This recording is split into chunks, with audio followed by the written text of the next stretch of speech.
Bienvenidos a un nuevo programa de Código Abierto, un espacio donde hablaremos de transformación digital, derecho y justicia y cómo esta impacta en nuestra vida cotidiana. Y hablando de esta última, la justicia frenó el veto presidencial a la ley de discapacidad, de emergencia en discapacidad. ¿Qué quiere decir esto y qué se encuentra en juego? Te explicamos de una forma clara. El juez federal de la ciudad de Campana, provincia de Buenos Aires, el juez Adrián González Charbay, declaró la inconstitucionalidad del veto presidencial a la ley de emergencia en discapacidad que fue sancionada en julio del año pasado. ¿Qué quiere decir esto? Este caso llega a la justicia por la interposición de una acción de amparo de padres de dos chicos de 11 años que se veían amenazados su tratamiento y su educación por el desfinanciamiento de las empresas que se especializaban en esto. ¿En qué consiste esta ley de emergencia en materia de discapacidad?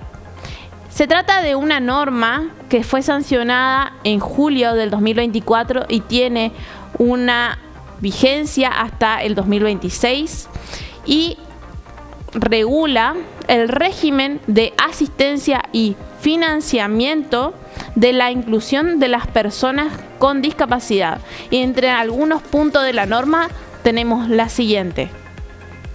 La ley de emergencia en materia de discapacidad asegura el financiamiento sostenible de pensiones no contributivas por discapacidad, fortalecimiento de los prestadores de servicios contemplados en la Ley 24.901, compensación arancelaria y actualización del sistema de prestaciones básicas, financiamiento de la Agencia Nacional de Discapacidad y programas asociados, incumplimiento efectivo del régimen federal de empleo protegido y una compensación de emergencia que equipara la inflación de 2024 para evitar el desfinanciamiento de instituciones y prestadores. El Poder Ejecutivo justificó el veto en el impacto fiscal estimado de aproximadamente entre 0,22 y 0,42% del PBI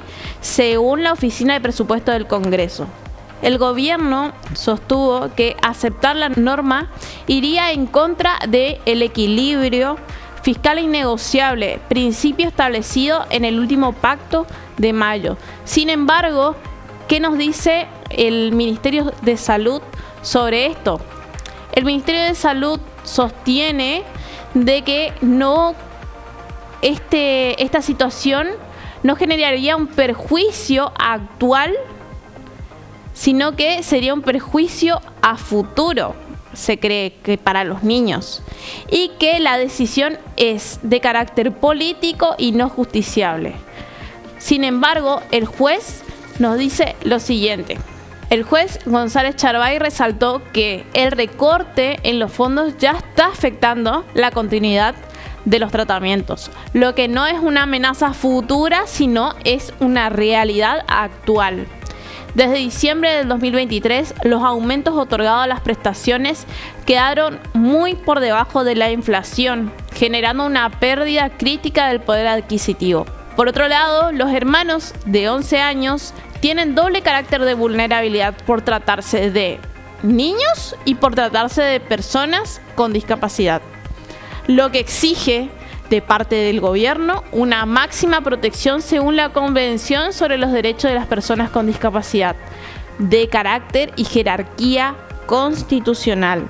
Entonces, ¿qué nos llama este caso? Empezar a analizar en qué posición se encuentran los derechos fundamentales. ¿Debe prevalecer un ajuste fiscal por sobre un derecho de jerarquía constitucional? ¿Deben asegurarse los ajustes fiscales ante que los derechos fundamentales, que son derechos acordados en materia internacional? Por un lado, el gobierno nos dice que no se puede gastar el dinero que no se tiene.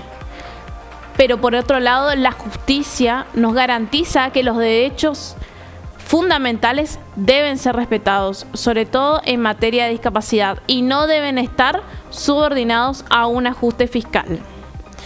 Acá, desde Código Abierto, continuamos con los debates que tengan que ver con materia democrática. Estos debates que lo traemos, sobre todo en materia de derechos fundamentales y en materia de derechos humanos. Y sí, hay derechos que no se negocian, y sobre todo los derechos humanos que son irrenunciables. Nos vamos a una pequeña pausa y al continuar, una data súper importante y un fenómeno súper preocupante, sobre todo para los padres.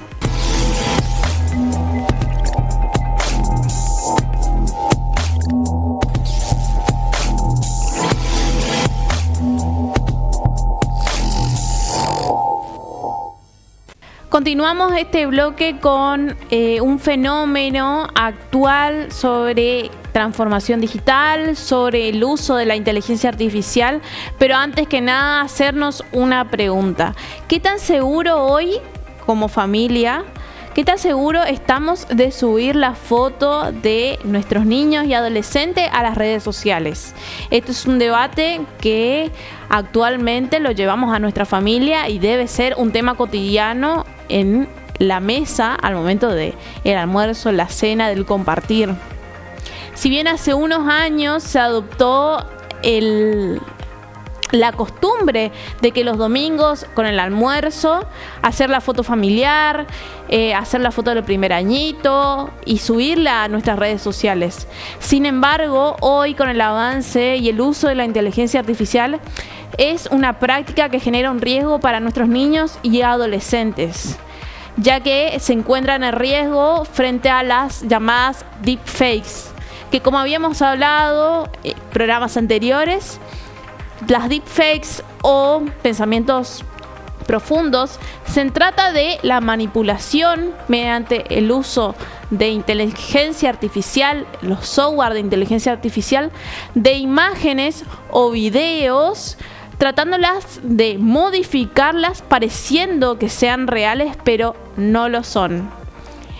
Estos deepfakes a los que se encuentran en riesgos los niños y adolescentes son aquellas apps de nudismo, sí, así como lo planteamos.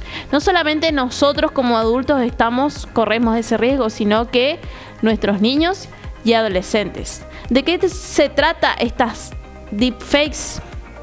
Bueno, como prevención se dice que entre 1 de cada 4 padres actualmente no sube fotos a las redes sociales de los niños para prevenir estos riesgos.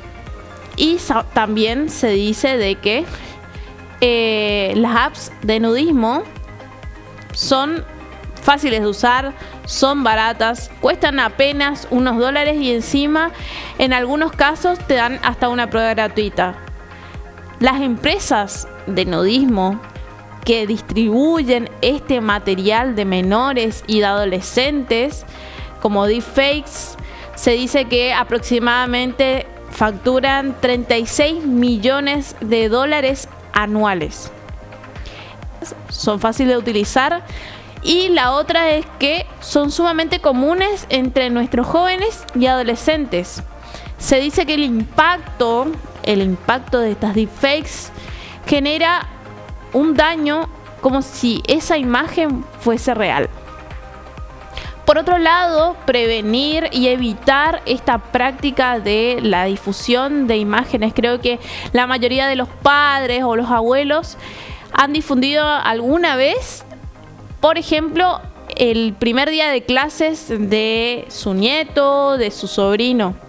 Prevenirlo de manera de que también tomar esta captura para el que esté analizando, el que se encuentra detrás de la otra pantalla, puede correr el riesgo de un robo de identidad. ¿Por qué? Porque estamos brindando datos sobre, por ejemplo, fecha de cumpleaños, el día que subimos la imagen del cumpleaños, la institución educativa a la que acude ese menor.